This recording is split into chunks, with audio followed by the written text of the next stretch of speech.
You may not know it, but if you're a big fan of the dystopian sci-fi worlds of games like StarCraft, Gears of War, and Halo, then you owe a lot to Warhammer 40,000.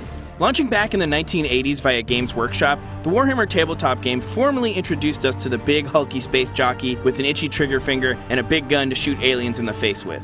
Then, in 2001, THQ, with the help of Relic Entertainment, successfully established Warhammer 40K in the video game space with the real-time strategy franchise Dawn of War.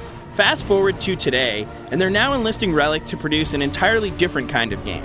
Warhammer 40K Space Marine is an upcoming third-person shooter/action game, and we recently had a chance to hang out and chat with the game's associate producer, Otto Ottoson, about the different game modes we can expect to see, the motivation behind their progression and customization elements, and the interesting feel of the gameplay that makes it stand out from the countless other multiplayer games on the market.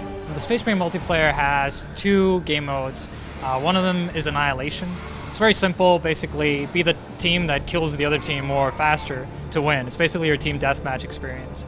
The other one is Seize Ground. Each map has a certain amount of points, capture points, and you want to capture those points and hold them, hold more points than the other team. And you count towards the score limit, and the first team to reach the score limit wins. Like so many other games, customization and progression will be a huge element of Warhammer 40K Space Marine. Perks, loadouts, and armor variety are all here in full force. Additionally, the game features 3 different distinct classes. It's with these important components that Relic hopes to add some longevity to their multiplayer.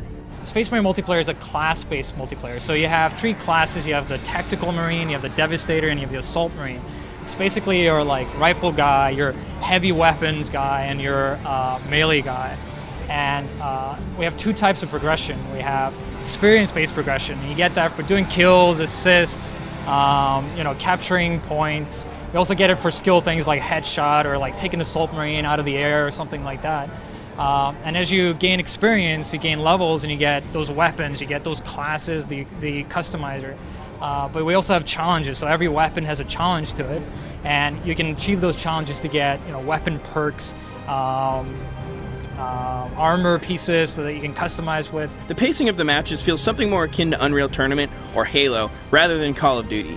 The bulky armor donned by the Space Marines means you're going to be soaking up bullets and dealing out lots of damage. But it's not just guns here. Chainsawing and bashing your foe's melee style is another integral part of Warhammer 40K Space Marine. The way we incorporate it in multiplayer is more class-based. So we split out the shooting and the melee mostly. So the Assault Marine has the chainsword, the power axe, the thunder hammer. He's your main melee guy. The other guy, the Tactical Marine, gets the combat knife, and the Devastator gets a kick and a stomp, basically. Well, that about wraps it up for our look at Space Marine's multiplayer mode. Thanks for watching, and be on the lookout for more later this year.